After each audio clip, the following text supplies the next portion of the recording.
In this video, we're going to demonstrate how to program your administrative password for your GT system. The first thing to notice on the top right-hand corner is to see that it is in the unlock position.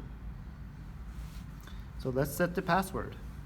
We're going to press the menu, go into System, press Enter, go into the admin password, press Enter.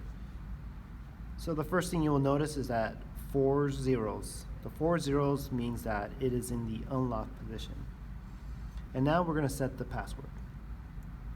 You have the option of selecting any combination of numbers as long as it's not 4 zeros.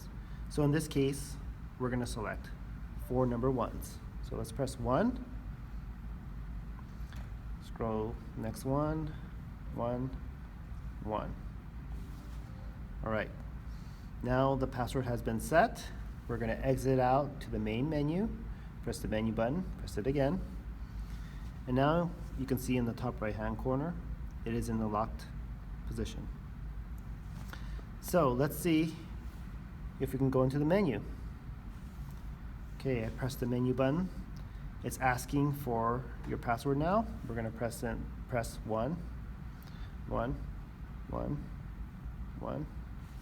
And now you have access to your menu. So we just showed you how to set your administrative password for the GT system.